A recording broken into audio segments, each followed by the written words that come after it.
Well, all right. Welcome back to Close It Now. Sam Wakefield here, and I am beside myself to have this guest on today. He is, you know, the name. If you don't know the name of the company, you will, and especially in home services, in anything that, honestly, anything that has a verbal conversation with a buyer. I can pretty much imagine that you will hear this company name sliding into basically everywhere because I tell you, this is the hottest thing going right now. And I love what it is able to effectively allow us to do. So, with now to get past the mystery, there's a, as you know, that this name starts to is making it speak for itself. So I'm so blessed and honored to have the CEO and founder of Rilla on the episode today. This is Sebastian Jimenez. Thank you for joining me, sir. Thank you so much, Sam, for having me here. Super excited. I know we have a few friends in common, so I'm really excited to be doing this with you today. Thank you for having me. Absolutely. Yeah, we definitely do. And you know, it's always fun when I meet new guests, and there's something that always pops up that I really want to talk about and kind of dive into for a minute before we really get into the interview. For everybody listening, we were just kind of chatting before this episode started. So, a little bit of context here. Sebastian happens to be at his home office today instead of in the office, and something he said to me uh, just hit a massive chord.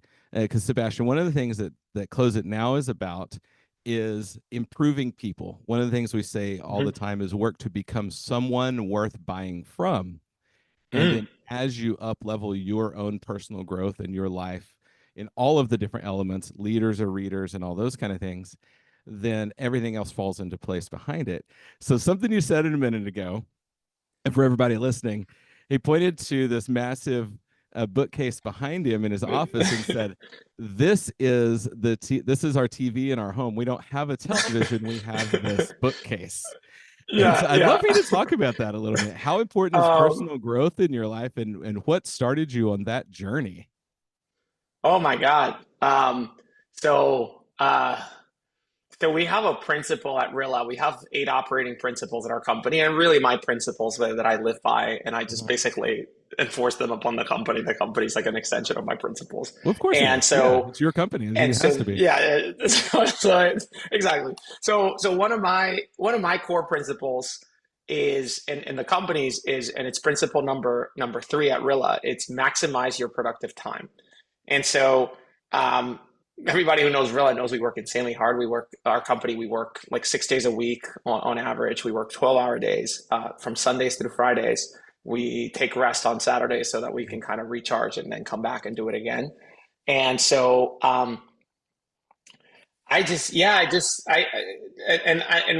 for me, it's really important to maximize every waking moment, every sleeping moment. It's just really important to maximize our time in this world. I mean, if you think about human beings, humanity's been around for less than like 1% of Earth's history. Right. Um, we're most of the people that have ever been alive are dead, and we are very lucky that we're alive here today, you and I talking, and there's all Mhm. these interesting things happening in the world. And so, um, I think life is truly a blessing. It's a loan that we have to pay back, all of us, at some Uh-huh. point.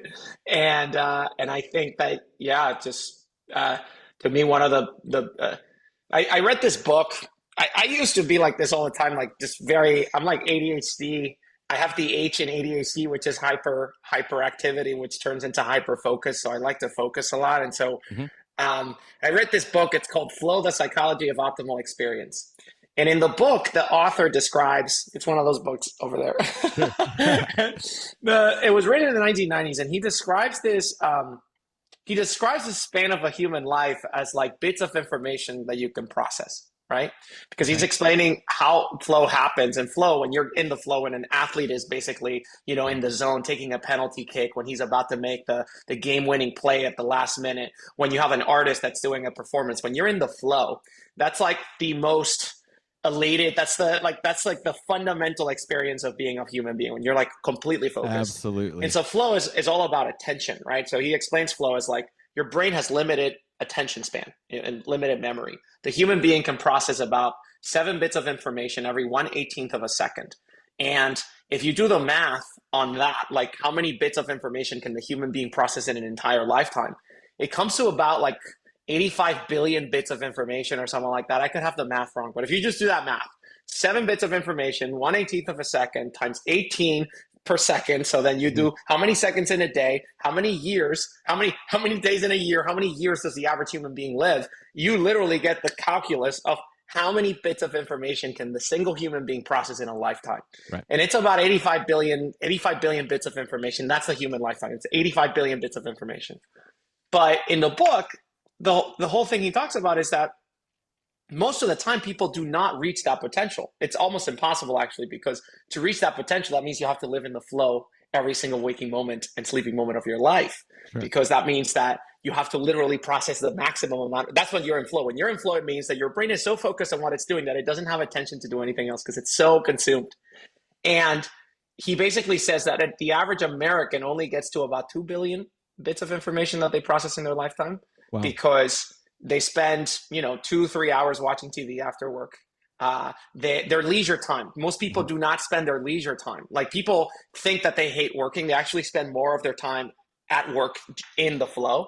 And their leisure time, because of social media, because of TV, they spend it so you're not focused, right? Like, if you're playing some TV there, like, the TV doesn't require all of your attention. So it's like something that you play in the background there. So most people live up to very little of their information processing potential. Sure. And that to me is like, okay, I have 85 billion bits of information that I can use while I'm alive. So I want to make sure I get as really many of those as I can. I love it. This is beautiful. And no doubt that clearly your life is, Rilla is, it sounds like just an extension of this exact same thought process and ideology. Yes. Yeah. I mean, if you think of Rilla, so for those of you who don't know what Rilla is, it's we're the leading virtual ride-along software for the home improvement industry. What that means is when HVAC technicians, plumbers, electricians, window, siding, flooring, doors, sales rep, anybody who's out there selling to customers, they talk to them in the home. Usually, they record their conversations with the Rilla mobile app through their phones or tablets, and then we use AI to transcribe, analyze, and give them feedback to help them improve their sales and to help their sales managers do what we call virtual ride-alongs that are 100 times faster, better, and more productive than physical ride-alongs. Right. And so really, we're talking about this point about how you can actually increase the bits of information that you process in a day-to-day basis. So there's two things. Number one, the manager, the sales manager, the average sales manager or service manager is able to do, if you're a great sales or service manager, if you ask the average sales manager or service manager, how many ride-alongs did you do last month? Number one answer to that question is, not enough as I should be. Yeah. And what they mean by that is I didn't do any ride-alongs. I didn't go out on anything. I just sat in the office and had them call me. Yeah. And they don't do it because it's very time consuming.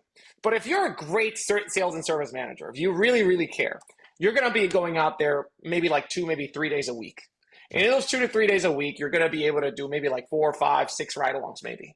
But you manage a team of 10 technicians. If those technicians are doing 3 appointments a day, it's 3 appointments a day. That's 30 a day times 5 days a week that they're working. That's going to be about 150 appointments. And you're only going to be seeing like 1% of the totality of the appointments if you're spending a lot of time doing ride-alongs, hours.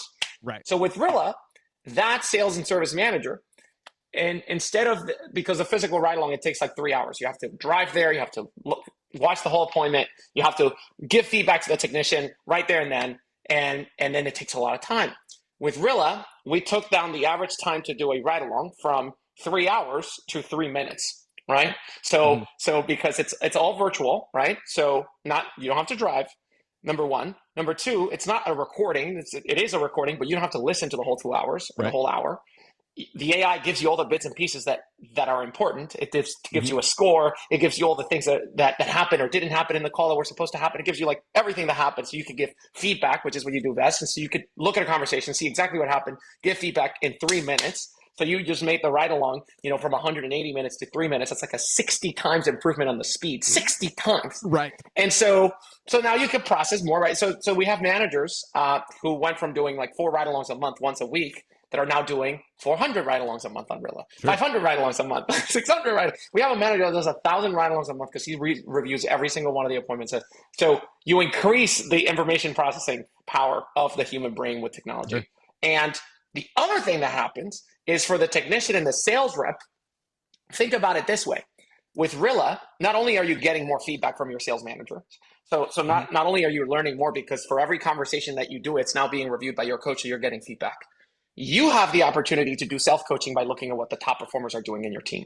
Oh, cool. So imagine if you're in a team of, let's say, five technicians, just a team of five. Usually home service and home improvement sales, it's a solo sport. It's a single player game. You Sure. go out there, you do your thing, and most of the time you're out there on your own. And so the best technicians, it take them years and to learn the trait, to learn how to talk to people, to learn the soft skills, to learn how to actually turn that repair call into a replacement. Like it takes a long time because you're learning from your own trial and error. Hmm. What happens with Rilla is now you're not only learning from your own trial and error, you're learning from your own trial and error. You're able to review a game film like athletes do every single time that they practice. You can review, so you're getting more learning per call. You're also able to review everybody else's. So and the AI, analyzes everybody's calls Hmm. and gives you from what everybody did, what's good, what's bad, and it shows you what the top performers are doing. And Right. so now you're not only learning at your own speed, you're learning at 5x the speed because you're learning, you know what I mean, from everybody else. If you're in a Uh-huh. team of 10, you're learning at 10x the speed because the AI is summarizing all the findings from the 10 people. If you're in a company that has 100 people, you're going to be learning Sure. 100 times faster than before because now it's a multiplayer game where everybody's learning from each other. It's like we call it like kind of like all for one, one for all. Every time you record, you're helping somebody, you're helping yourself, you're helping somebody else, and everybody's helping you, and it's all in the palm of your hand. So you're increasing we're increasing the total information processing power for the human beings who use Rilla, which I think it's a I beautiful love thing. this so So much. So, a couple clarification questions here, because this honestly, this is the most in depth I've had a conversation about it. I've been watching what's going on. So within yeah. I'm curious. So the cool thing with that, from what I understand about AI, is of course, first of all, it's learning, so it's Mm-hmm. constantly refining and developing as it learns. So Mm-hmm. question though, so say I've got a team of 5 technicians and a couple salespeople. Yes, I understand, working within the team to learn best practices of those top performers. But what if my company is just average or subpar? Then Yeah. what happens? How do we get better if we don't have rock stars within our own team to Yep. be able to analyze against? So yeah, so we didn't used to have this because we were getting started.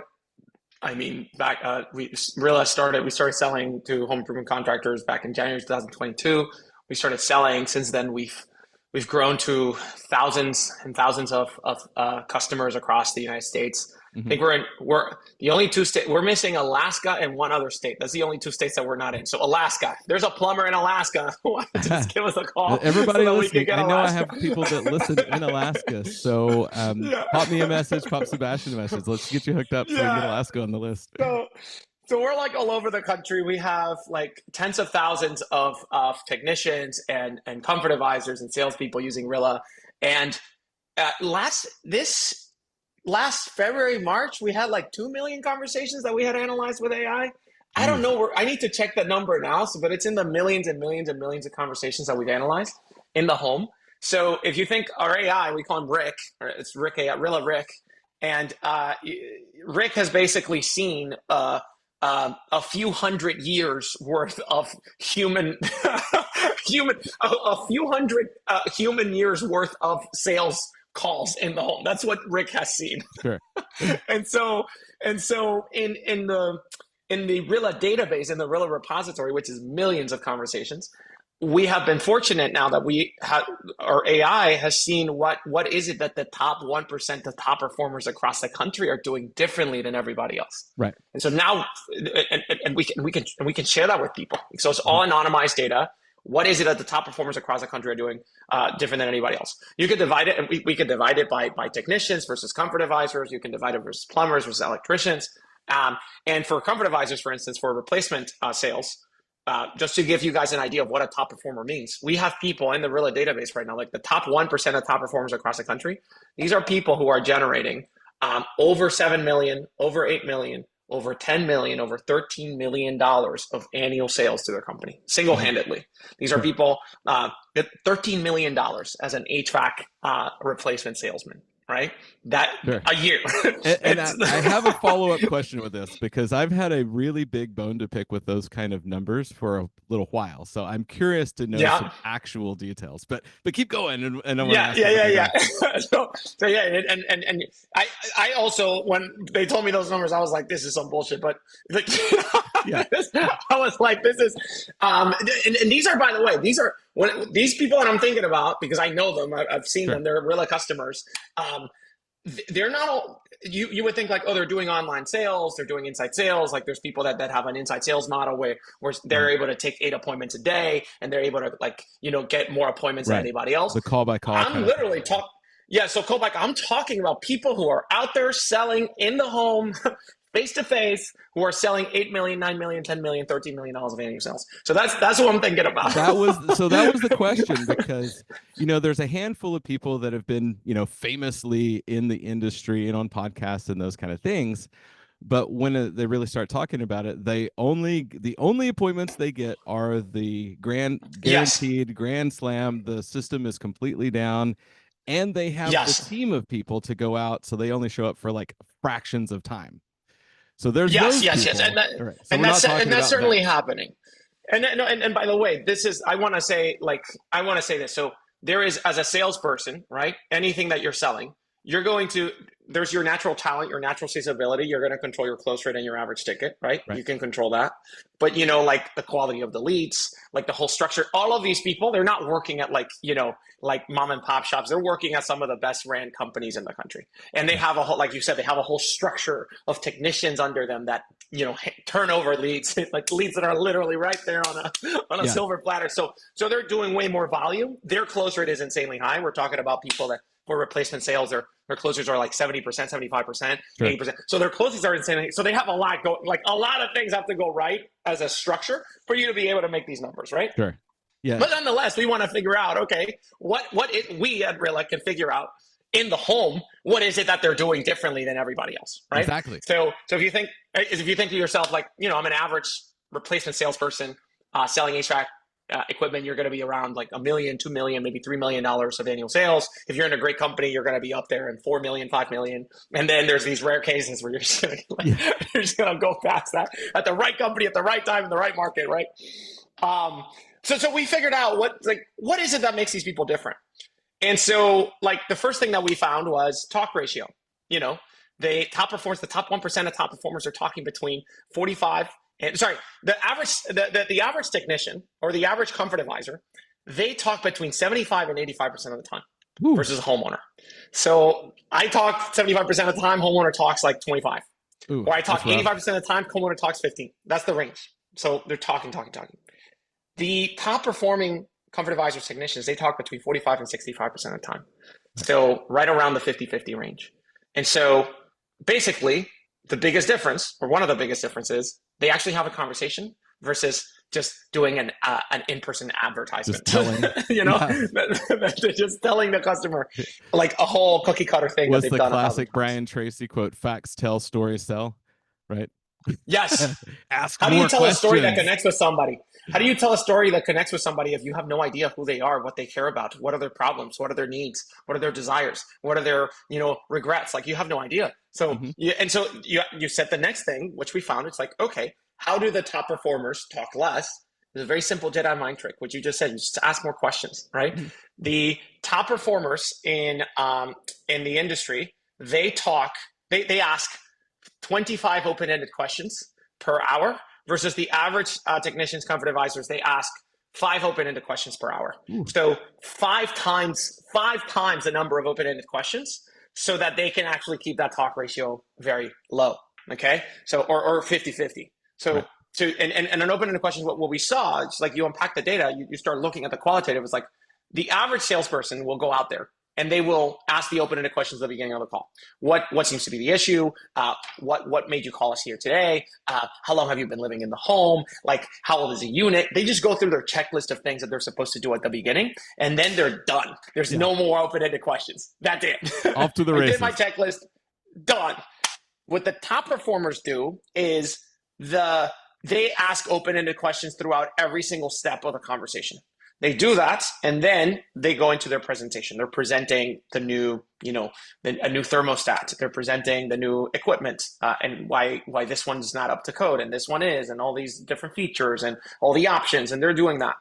And they notice a homeowner really likes something that they said, and they stop and they say, "Hey, it sounds like that resonated with you. What about that resonated with you?"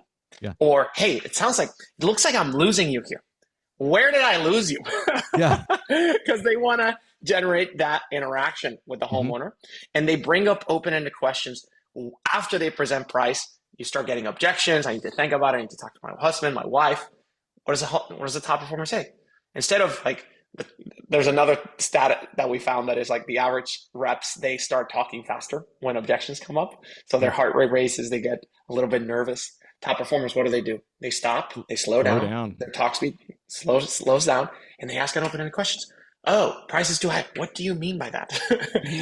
What does that mean to you? Like, okay, wait, how are you thinking about it? And then they'll be like, oh, the price is too high because I had another guy come out here and they gave me a quote that was less than half of what you quoted me. Like, oh, tell me a little bit more about this person. Who is that? Yeah. Questions. Yeah. And how much you know about the company? How long have they been in business? Yeah, did you check them out ahead of time? Did you read the reviews? Yes. And so, because when you go into objection handling mode, you're supposed to, this is what the top performers are doing. You're not supposed to go into debate mode, which is what people go. It's like, I debate. You cannot win a debate with the homeowner because they're the jury. You cannot win the debate against the jury. They're the judge and jury. Yeah. You can't out debate them. Be like, yeah, you might win the debate, but you're gonna lose. You're not making the sale. That's the whole point. Yeah. So you can't. They have to decide. So your job is like to help them make the decision, the best decision for them, which hopefully aligns with what you're selling, right? And so what the top performers do is they go on discovery. They go on discovery on steroids. They start asking way more questions here than before because they really want to understand what is it about this deal these options I propose that doesn't work? What's holding the homeowner? Because it's typically not price. If somebody says price, there's so many layers deep that people will justify a price for anything that they really want. They'll justify the price for any time of it. So open-ended questions, talk speed, keeping it slow and keeping it steady when you're dealing with objections. And then another one, and we talked about this. We were talking about with Tim from Hook Agency. And this is like every single time that we've brought up this stat, and I'm actually super curious to get your thoughts. Every single time we bring up this stat, this was probably the one that I wanted to talk to you about. Yeah. So we found, and guys, every single time we've cut these numbers, we've cut the numbers for repair calls, for service calls, for technicians. We've cut the numbers for replacement sales. We've cut the numbers for the industry at large for home improvement. Every single time we've cut these numbers, it's the same kind of trend. We looked at what is the correlation between length of time in the home, the length of the conversation, because we measure that with Rilla. How long are you there talking to the customer? And we looked at how does this correlate to close rates and how does this correlate to average tickets? Yeah. And what we found, and we have all these reports at Rilla.com/Rilla Labs. It's called the Rilla Labs because we publish a bunch of these science and data for sales. Beautiful. Right? And I'll make sure everybody that is listening in Drive Time University, I'll make sure to get that link in the show notes so you can go back later and click on it and read through this yourself. Yeah. So we're putting all those reports. So this one, you go to the Rilla.com/Rilla Labs and you look for the one about time in home. And what we found was that the longer you spend in the home, the higher the average tickets and the higher the close rates. Just to give you an idea, let me just look at the report. So time in home, Rilla Labs. So I can give you the actual, so I'm going to talk about for replacement sales right now, right? So this is replacement sales. Perfect. This is Comfort Advisor selling a unit, right? The average length of the conversations that did not sell, so these are conversations that you didn't get the sale, was 1 hour and 24 minutes. The average length of the conversation where the sale was made, where you did get out of there with the sale, was 2 hours and 1 minute. So the length of the conversation of the ones that closed was 30% longer, right? So there's a clear correlation there of time in home, 2 hours to close the sale on average, and an hour and 24 minutes to not close the sale. And when you go into average tickets, right? You go into average tickets. Let me see here. Average ticket. This one's a little bit, so the people listening, I just want to tell you the number so that you guys can see that. Hmm. Okay, so here's the average ticket. And again, we looked at replacement sales. So this is including HVAC, but it's also including garage, it's including windows, it's including baths and kitchens. So this is like an Sure. overall industry. We did another one for technicians that I'm happy to talk about, but this is for replacement sales. So um, the graph, and I'm going to explain it to everybody, and it's like Rilla Labs at RillaLabs.com, or Rilla.com/Rilla Labs. And basically, the correlation between average ticket and time in home. If you're spending about 0 hours to 30 minutes in the home, your average ticket is going to be about, $4,000, a little bit less than $4,000. If you start spending an hour and 30 minutes, your average ticket is going to go up to $6,000. The correlation keeps going up and up and up after the 1 hour and 30-minute mark and the 2 hour mark. The highest average ticket on average that we saw is $16,000, right? And Hmm. the average time in home is 3 hours and 30 minutes. Whew. 3 hours and 30 minutes for an average ticket of 16,000, about 17,000. Actually, it's almost like $18,000. Sure. So, and that's average, right? There's going to be people that are going to be above that. There's going to be people that are below, but the graph just doesn't keep, like, it just doesn't stop. You see the graph, and the more time in home it's correlated with higher average tickets and higher close rates. And again, we've done the numbers for in so many different ways, and the correlation is always there, which is very weird. because you would think, oh, there's going to be diminishing marginal returns like after 3 hours. You think Sure. about 3 hours in the People are home. wanting to kick you out of their house. So I'm actually curious to hear your thoughts, because again, this is just data that we're presenting. Yeah, I have for a sure. bunch of hypotheses about why this is, but so what do you think No, is happening so I'm there? super, yeah, so I'm super curious. One, have you so I know you said you've classified them 1,000 different ways. Have you done any type of sorting of different markets, like urban versus rural, or any kind of classifications like that? we, Because I'm we have curious. not. I'm very curious because in my career, I've worked in both very rural markets and very city focused urban markets. And from what Mm, I've seen, average time in home is dramatically different based on that mm, alone. For first of all, second of all, I'm curious because this falls into my wheelhouse as far as how I've built the close it now system. There's a massive uh-huh. amount. So the whole way that I built the system is based on the moment of rapport. A huge portion of it is the moment of rapport, meaning Mm, that most people, and I'd be curious to know if this is something you can track in the data. The moment of rapport happens for most people, at least traditionally, 15, 20 minutes into the appointment. The way that I've built the cell system, it smashes it forward to about 5 to 7 minutes.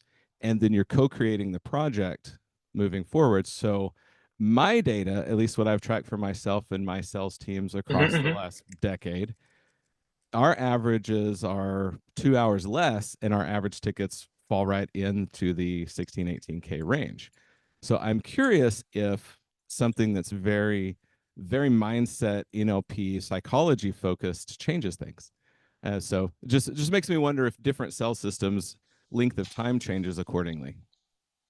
And by the way, when I mentioned some of these guys that are closing, the 8 million, 9 million, $10 million, $13 million, Mm-hmm. some of them are actually in that system where they actually go in, like they do. A lot of them do like a lot of volume in the day, Mm-hmm. so they will literally be in and out of the house in like 30 minutes or 45 minutes. So, Sure. so this is again industry averages across the Yeah, of country. We course. actually haven't done that by rural market or urban market, so I actually wrote that down because we can actually do I'm that very analysis as curious another because interesting way to.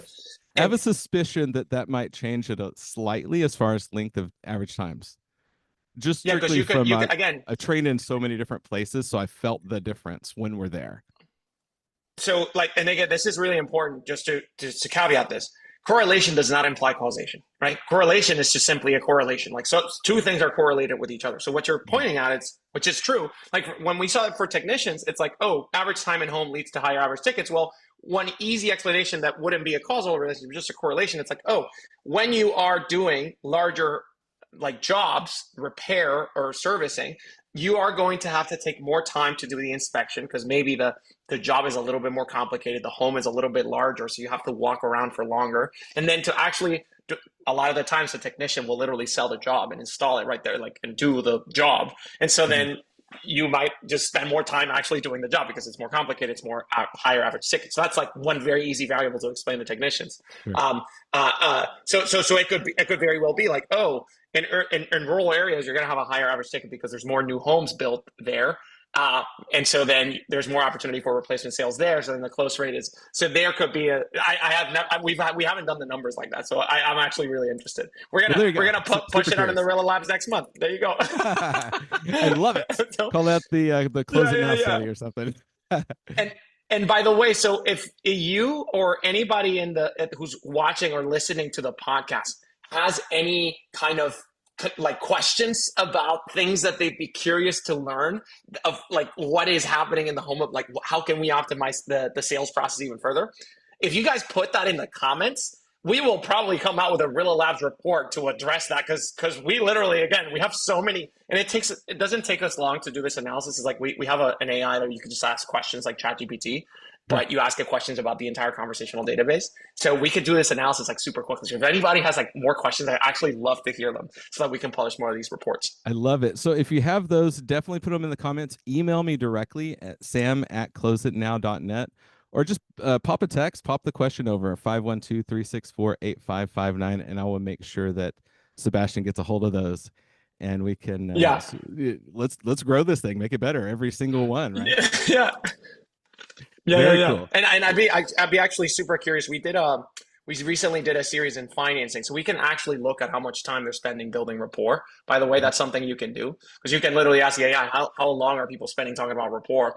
And we saw that we looked at financing. We did a financing series. There's a high correlation between using financing and actually increasing your close rates. Well, actually, the financing doesn't it's not highly correlated with close. It's highly correlated with average tickets. It's like it actually is like a when you use financing versus when you don't, like Mhm. the average ticket almost triples Yeah, in a it's like crazy no on doubt. average. And most people are at least for the Rilla customer base, we work with like a lot of the large contractors, a lot of the top contractors in the country. So most of our user base, like the majority of the conversations do use financing. It's like about 70% of the time. But again, you have to take into account that we have like, a different sample size because like Sure. our customers are like big private equity backed and stuff like that. So, but yeah, when you don't use financing, it's like it drops your average ticket. It's Oh, very, of course, yeah. so you can ask all sorts of questions. Yeah. Oh my gosh, I love this. Well, let's turn the corner a little bit to something that we were talking about ahead of time, and because I know that Rilla is dramatically effective. Obviously, everything it studies, but it's dramatically effective at coaching, people to get better. And one of the places that there's such a clear difference of top performers versus everyone else is door-to-door campaigns, door to door, Mm, because the people that are good at it just absolutely kill, and everyone else is trying to figure out how to figure it out. So this mhm. takes us to the self-generating world that I was wanting to Yeah. camp out for a little bit. So let's talk a little bit about that, because I know that there specifically in HVAC, people are scared to Mhm. get back out and hit the doors. But and I've been, the advocate for it for the last several years, especially in a time when digital ads are so Yeah. insanely expensive. That space is just overrun with this glut of everybody's trying Mhm. to digital ad and nobody's doing it the old school guerrilla marketing way. So let's talk Yeah. about that a little bit, because I know that that is obviously foundational to Rilla. And yeah, what does self-generating mean to you? And let's get maybe if you have some best practices and hot tips for Yeah. everybody. Yeah. Yeah. Yeah, so like what you're talking about there, Sam, super important. And like people think about sales. Sales is super important, but it has to be like sales has to be coupled with an amazing marketing strategy, right? Because if you don't generate leads and you can't close them, and the two go together, sales and marketing, marketing and sales. And so we have an interesting vantage point here because we serve not only home services businesses, we serve home remodeling businesses as well. And this is something that the home remodelers have done, I would say, a little bit better. What I've seen between the two, and home remodeling is like windows, baths, kitchens, garage. Home services would be like Mhm. HVAC, plumbing, electrician. That's how I'm thinking about it. Right. Yeah, And roofing is usually falls in that category too. roofing, That's a big one. yes, exactly. And so what I've seen, the home services folks are insanely sophisticated with operations, with their tech stack, right? They're insanely sophisticated, more than the home remodelers. But the home remodelers are more sophisticated when it comes to their marketing strategies, because in their business model, if you're a window company like Renewal by Anderson, right? You nobody's like, you have to generate a lot of leads to make your business, because it's not like, oh, the local shop is going to call you like every day, but your plumbing's down and you need to come and fix it, right? It's Hmm. like, these windows, you're going to do it like maybe once or twice in your lifetime is when you're Hmm. going to replace your windows. So Right. they have to be insanely sophisticated at sales And and marketing, and it's a especially want marketing. based. Yeah, it's a want based sale, not a It's a need want. based. It's like a spectrum, right? So like you think of needs, right? It's like, okay, my plumbing's, I need to fix my plumbing today, right? My Yeah. my it's Texas in the middle of the summer. It's Dallas, Texas, and my AC's down. I need to get that I need to get it fixed, right? And then you go into like, okay, so if it's cold in the winter in some markets, then you're going to be thinking about a window, right? So it's like a Hmm. spectrum of needs, right? Versus like if you're in Houston, the weather's kind of funny. Like windows are not, you know what I mean? It's more of a want. So a lot of these a lot of these companies, they have had to, like the home remodelers, they've had to get really sophisticated over the last 20 years at SEO, at generating leads. And if you look at the top performing companies in home remodeling, like Power Home Remodeling, like West Your Home, they all have a self-generating leads aspect, because not only in the bad times, when interest rates go up and the price for leads online goes up dramatically, because it's just a supply and demand issue. You have Hmm. the most amount of contractors that you've ever had in history, and you also have a dwindling demand from homeowners that are looking for home improvement projects because they have less money to spend, they qualify less for financing. Hmm. The interest rates are high, right? So when the interest rates are high, people would rather keep their money in the bank rather than spend in the economy. And so you have less demand, you have less leads, so less supply of leads because there's less demand from homeowners. And you have more demand for leads, so that's going to drive the price of leads up, and that's what's happening. So anytime that happens, you see these ebbs and flows in the market. It's like, oh, let's Right. go back to canvassing, let's stop canvassing, let's go back to canvassing. The best companies in the home remodeling industry, I'm thinking about the Power Homes, the West Shore Homes. These are multi-billion-dollar organizations.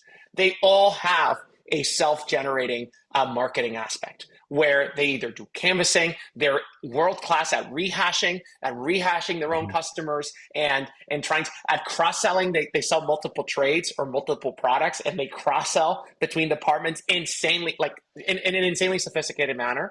And so what they do, when you have a generated lead, you're not it's so great, because not only is the cost lower now, because the cost will, like, people think like, oh, canvassing's so expensive. No. No, it's not going to cost you $100 per lead or $200 per lead that we've seen in some market. It's not going to cost you. It's the cost. The real cost is that you actually have to put in the work to actually, Right. you have to like produce it, and you have to manage it, and you have to. That's the real cost, is that you have to do it. But when it comes on a unit basis, it's going to be way cheaper to hire a kid out of college to go do canvassing and pay him on Absolutely. commission basis on how many meetings that he book. It's going to be way cheaper than paying the $100. So not only is the price per lead more affordable, right? It's also a better lead, because you're not competing with anybody. So Yeah. you're going to be And you less get to likely pick to your get. target demographic. You know the neighborhood, you know the houses in the neighborhood, you know exactly who you're talking to. Yes, yes. You get to pick the people that are more likely to want to replace their unit. If you're selling HVAC, it's like you get to hunt your own whales, instead of just being out there and seeing what fish may come your way. Hmm. Okay, so that it's and that aspect of, like, you're not competing with anybody. Think about it. On the other hand, you're generating leads online. They're super expensive. And then what's the number one complaint that the marketing agencies get? Oh, the leads suck. The leads are trash. They're Yep. not even in our service area. They are not qualified leads. If you go out and canvas, you can literally reduce the chances that it's not going to be a qualified lead, because you're targeting it. You're just self-generating.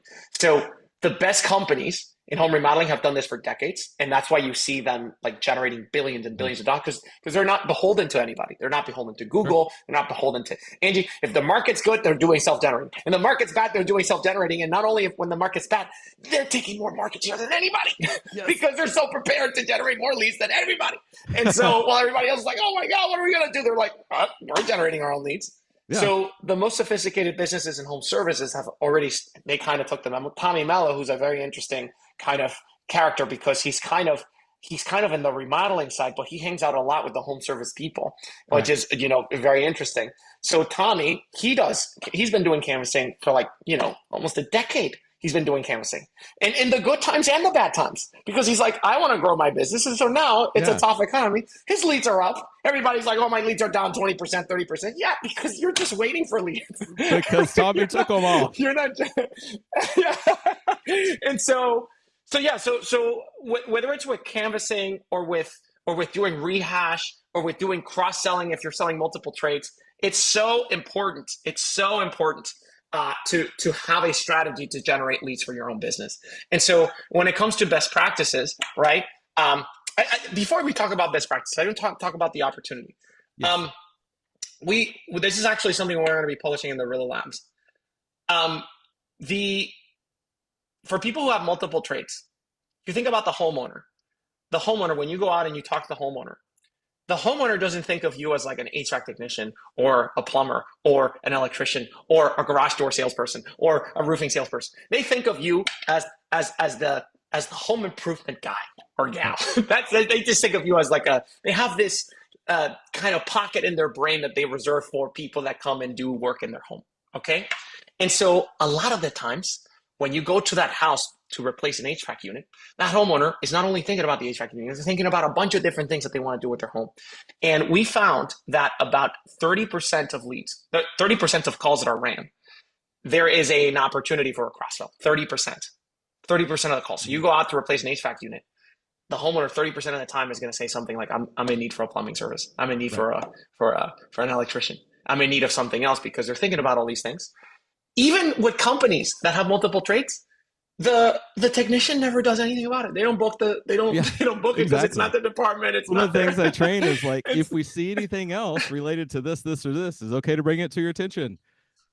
Yes, of course. Well, then it's like, well, hey, I noticed that this is old or this is broken. What most people do is just bundle it together. How does that sound? And they're like, oh my God, you could do that. So just to be clear, I'm not just saying that they're not doing it when they notice it. I'm saying the homeowner says, oh, this is great, my HVAC, I'm also looking for a plumber. The company has HVAC, plumbing, electrical in their logo. It says HVAC, plumbing, electrical. And the technician, the HVAC tech, does not do anything about that. They do not generate the lead for the plumbing department. Oh, no. That's happening in about 30% of leads. You know what? Because that technician, at the end of the day, they're trying to do their job.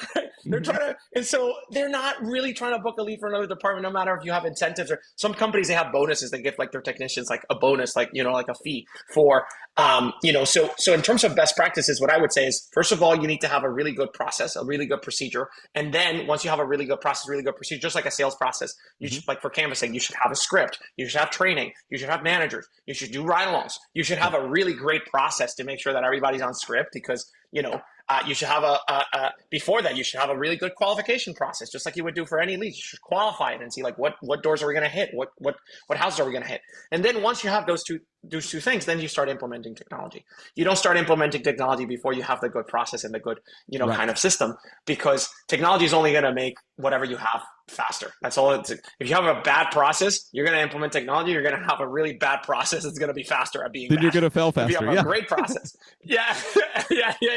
If you have a process that is a great process, you put technology into it. So when you think about rehashing, there's technology like Chirp that, if you have a great rehash process that exactly, if a lead didn't get closed at one time, you're going to have an inside sales department that's going to be able to follow up with that. If you have a great rehash process, then you input something like Chirp that's going to automate a lot of the follow-up over text or email or whatever the channel is. If you're going to be doing something like, like door knocking, there's like amazing tools out there like Sales Rabbit or Spotio, where you can actually have technology to track all these processes, all these different things. You have technologies like Rilla to track the script scripts and if they're following the scripts, and why is this guy, booking more leads than this other person, right? Mhm. So I would say best practice, start doing it, implement a really great process, and then you start putting technology on it to accelerate that great process. That's I kind of like love high level that. what I would So, recommend. it makes me think of a follow-up question, because, like we were just talking about, if you do it too soon, then it's a recipe for disaster.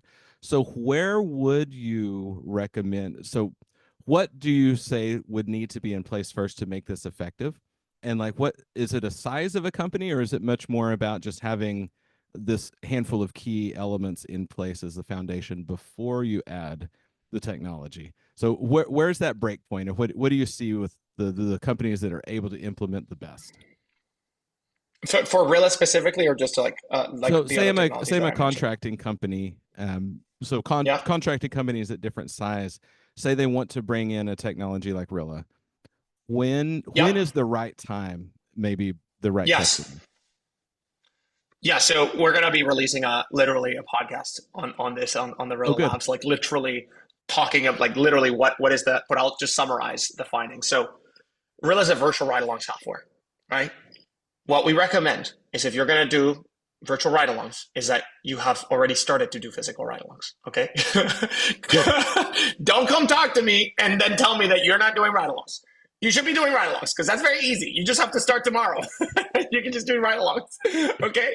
So typically, when you're going to start thinking about this concept of doing ride alongs, physical ride alongs, like literally riding with your tax or riding with your comfort advisors, it becomes a problem, or I would say it becomes very difficult to scale once you get to 5 technicians or 5 comfort advisors, or five people in the field total, right?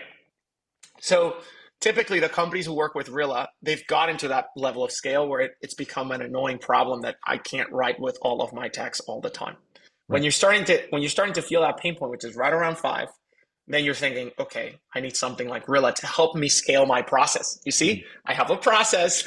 I do ride alongs every week with my technicians. I have a manager. I have a scorecard. I have all these things. You can do this without technology, by the way. You should Yes. do this without This technology. should be Like happening. you should, Otherwise, yeah. If you don't measure it, you like can't manage you it. should, like before Rilla, the top performing companies were doing ride-alongs, and they had a process where they send out their managers with a scorecard. They have a curbside pickup form where they literally rate from a 1 to 5 what the technician did right or wrong, what the comfort advisor could have done better, and they track this and they bring this into their one-on-one meetings. We've seen the most sophisticated companies that we work with. Again, no technology, this is pen and paper. Yeah. They literally have, these are like multi-$100 million companies in revenue. Before Rilla, they used to have this insanely sophisticated process of doing ride-alongs, where they have like coaches whose sole job is to do ride-alongs, not just like sales managers and service managers, but these are coaches who are there for just training you and coaching you on how to become a better at talking and servicing people and making sales. Hmm. They have a whole rubric of how they decide if they're going to go on a ride along with you. And they basically say, like, we're only going to go out on ride alongs with people who have, they put a quadrant. It's like, are you high are you high attitude but low skill, right? So like we need to, so if you're high attitude, low skill, then we're going to try to increase your skills so that you become better. If you're low attitude and high skill, they won't go out with you. And if you're low attitude and low skill, they're not going to go out with you on a ride along, because you're not susceptible to coaching because you have low attitude. And they literally have all these mechanisms to measure whether somebody has low attitude or high attitude, because a high attitude person is going to be super receptive to feedback. Imagine like a young person that you hire, they're new into the trades, they just got their license, and they're super hungry, they're super curious, they're Right. super receptive to feedback. You shouldn't just be like, as you scale, you shouldn't just be doing ride-alongs with everybody. You should be doing ride-alongs with the people that the coaching is going to have the biggest impact on, right? Right. Which is not usually, people make the mistake that they go out on ride-alongs with people who are their bottom performers. Right. That's not necessarily true. You shouldn't just be doing ride-alongs just and putting all of your attention on your bottom performers. That's not necessary. You go out with the people who your coaching is going to have the biggest delta on. And usually Yes. it's not necessarily maybe it's some of your bottom performers because they have really high attitude. And if you can just coach them and train them in the right direction, then they might become top performers. But the amount of managers who never ride with their top performers, how much value are you losing Oh, because geez. you're not seeing what's actually working and what's Yes. actually like what you can bring back to the team. Think about that, Yes. like as your time, again, going back to the concept of time, you only have 85 billion bits of information. What do you want to focus your attention on? If you go on a ride along with a top performer, you're not only impact, of course, you can help that top performer become better, which is actually better for the business because they're going to be generating them. If you help your top performer become 10% better, that's going to be like, Oh, huge. Yeah. millions of dollars. Yeah. It's a like, much bigger piece or of 10% of a huge, bigger pie is a lot more. versus if you help somebody who's like a bottom performer increase by 50%, that 10% of the Right. top performer might probably going to generate more revenue. But you're not only going on rides with the top performer for that, you're going in to try to learn what is it that the top performer is doing differently than everybody else so Mhm. that you can impact the whole team. What a Yeah. high leverage use of your time that you're figuring out something that you can learn, like you can share with the entire team. So when you're thinking about using something like Rilla, you're typically a company that has at least 5 salespeople or technicians. You're using some sort of field service management software because you have your business operations dialed in. You have your businesses to a certain degree that you're already at this kind of level. Like there's a lot of if you're using pen and paper to run your business and not a CRM or a field service management software, you should not be thinking about Rilla. You should be thinking about something else. You have Yeah. other problems. Yeah, Okay. get other stuff to run your business first. Yes. And so like make sure your accounting's right, your operations are right. And once you hit that 5 and you start feeling that pain, like, oh my God, I can't write with every tech and I'm scaling, I'm hiring people. I don't know how I'm going to keep everybody on process. That's when you start thinking about something like Rilla.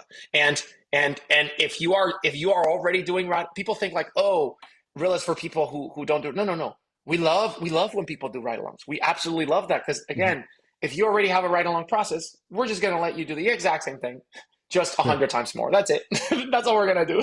And And so, so yeah. here's one more interesting question I have that might be something to study. I don't know if you've sorted this.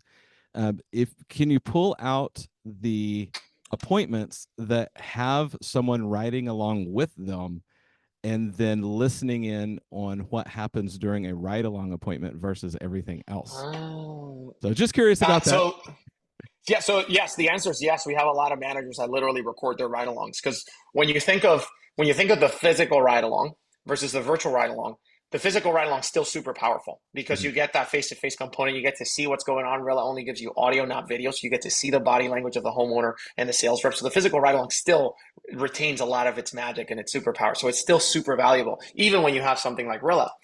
When you go on a physical ride along and you record it with Rilla, you're getting the best of both worlds because you're getting that intimacy, that face to face connection with the rep, seeing that body language, everything. But then you get all the superpowers from the virtual ride along. And with the Mhm. virtual ride along, you get a lot of superpowers. One of them is super memory. When you go on a physical ride along and you're not recording it, you're going to forget a lot of the things that you thought you wanted to tell the tech. Right. If you record it, now you can use the power of time travel, go back in time, review the game film, just kind of exactly like coaches do when they're going out there in the field coaching their players. They go back and they like see what you did here, see what you did. So absolutely, we have a lot of managers that do physical ride-alongs, and they're recording them. But what's the analysis that you would like us to do on those? Because No, we can't pull those out. yeah, so I'm curious if so the amount of talking that somebody a manager or trainer is doing Mm, in the home during ride-alongs, and it's like it's kind of like the analysis on the rep or the technician, a similar analysis to just study all of the different components of what happens in the house for somebody that's managing it and doing the training. that's very cool. So basically, And looking at talk ratio partially of that's a little managers in a ride-along. self-serving. Yeah, Yeah, that's a yeah, little yeah, self-serving yeah. So because that you how can, can yeah, I yeah, coach yeah. better, right? But at the same time, I think that would be a very helpful tool for all of the managers and trainer and coaches in the field doing the ride-alongs to now get their own critiques and stuff.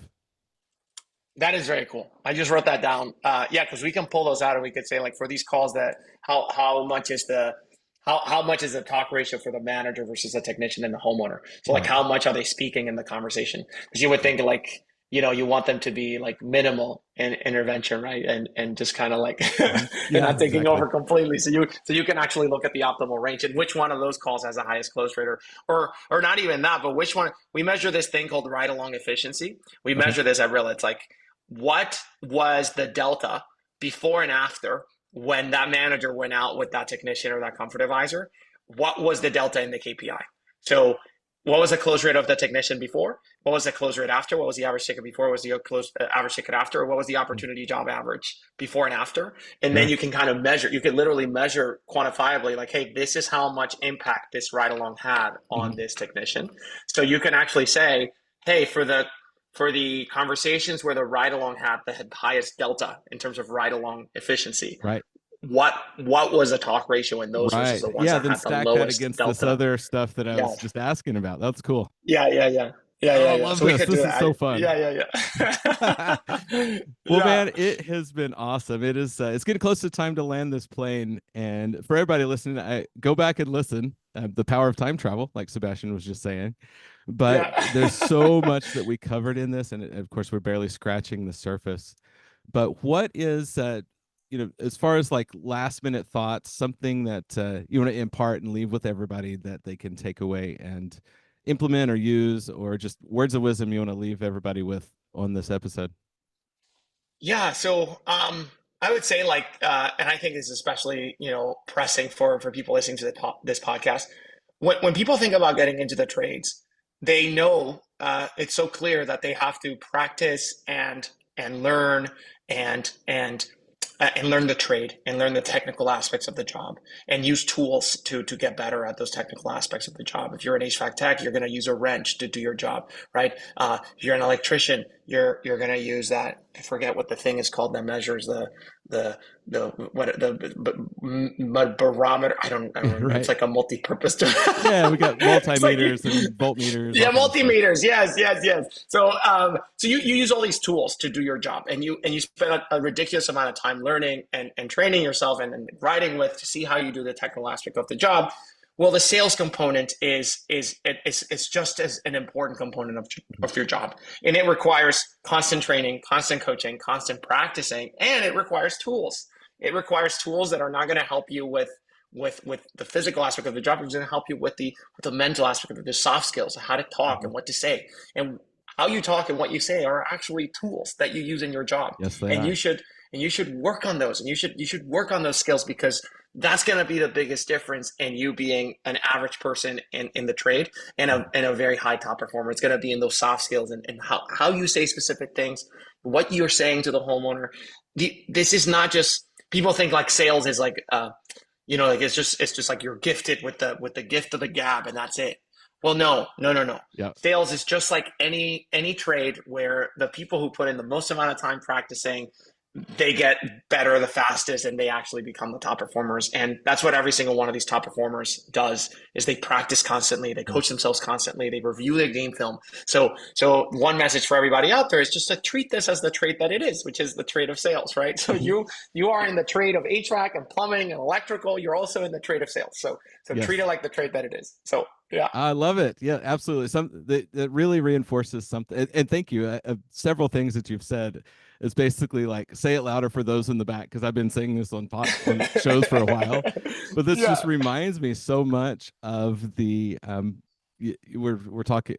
Uh,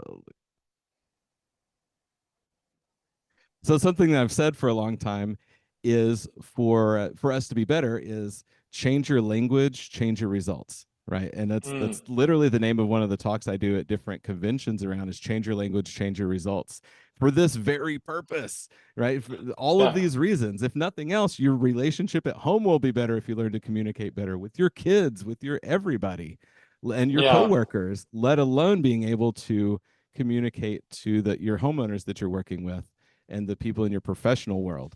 And so I love this concept of, bettering your language, which is, of course, what Rilla does. It's analyzing language, and it's huge, Yeah, huge yeah, yeah. elements of it. And so, yeah, this speaks near and dear to my heart because I just love language. And Yeah. it's almost like I was using this analogy a couple of days ago. It's almost like this huge word game. Sales Mm, is just a big word game. Yeah, yes, it's mm, 90% psychology, 10% actually like sales skills, but it's this huge word game of figuring out people's hot buttons and all of the stuff. And so I love having this tool that we start on the backs of giants. Like Brian Tracy says, we can't live long enough to learn everything from everybody. That's why we have books and we have tools like this to yeah. cliff note millions of recordings and say, learn the best things, right? Yeah. No, Yeah, I yeah, love it. yeah. So yeah, man, that's my message. Practice sales like it's a trade because it is. Love So it, man. uh, Well, thanks for being on today. How does everyone get a hold of you? Well, you and or Rilla specifically, if they want to learn more about what Rilla is, what it does, maybe even see a demo, how do they get in touch with the organization? Yeah, so go to Rilla.com. That's RILLA.com and hit the book a demo button there and put your name, your company, your email, your phone number, and book a demo with one of our highly trained sales consultants who have been trained with Rilla every single day. I watch their calls. I do Rilla ride alongs every single day. It's my favorite thing to do every single day. So go out there, book a demo. If you want to learn a little bit more before the demo, just go over to customer stories where you can kind of see probably people in your market already using Rilla, having success with it. And if you're interested in, if you're a technician or a comfort advisor and you're interested in just learning about all these things that we analyze for the science of sales, you could go over to Rilla.com/Rilla-Labs. Rilla-Labs to learn more about all of the reports that we put out. Sweet. I love it. Okay, one last question. Because you are obviously an avid reader, what book are you really excited about right now, or what's your one of your top book recommendations? Uh, a book I'm really excited about right now. I can tell you what I'm reading, but it's like a super niche. It's called Magic and Showmanship. This is a book written in the 1960s by this magician about how to be a showman and not just a magician, how to stand on stage and how to get attention from people and retain attention from people on a stage. And so I'm reading that right now. I don't know how Love interesting it. that would be for that is what I'm reading. Well, that's my jam. So I just got tingles when you mentioned it. So we'll take that as a book recommendation because Yeah. that sounds awesome. Because at the end of the day, in sales, that's exactly what we're doing. How do we keep Yeah. attention? How do we get the information across so they, one, it's important to them, and they retain Yeah. it and can regurgitate it back to you. All these things, Yeah. and it's exactly this. Obviously, sounds like some key components in this book. So Yes. Yeah.